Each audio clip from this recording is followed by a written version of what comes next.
वारे जे सब्जी फ्रूट फरोश वापारियुनि खां वारे नसीराबाद रोड सिम शाख खां हथियार बंदनि वापसी लाड़काणो खां वापसि ईंदड़ टॉक्सन खे बीहारे वापारियुनि खां रोक रक़म मोबाइल फोनूं फुर करे आसानी सां फरार थी विया।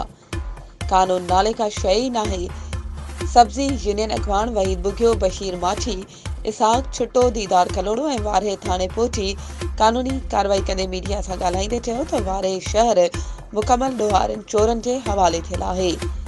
वारे शहर अंदरि रोज़ घरनि मां चोरियूं, घर दुकाननि अॻियां बीठल मोटर साइकिलियूं चाबी चोर चोरी करे आसानी सां फरार थियो वञनि।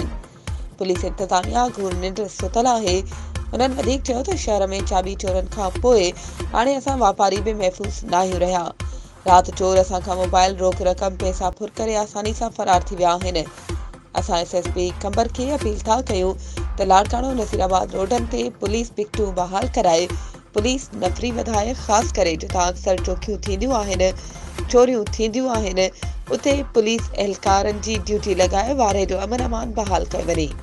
वधीक ख़बरुनि ऐं अपडेट्स जे लाइ असांजे चैनल खे सब्सक्राइब कयो ऐं हा, बेल आइकन खे प्रेस करणु न विसारिजो त जीअं असांजी हर नई अचण वारी वीडियो तव्हां ताईं पहुची सघे।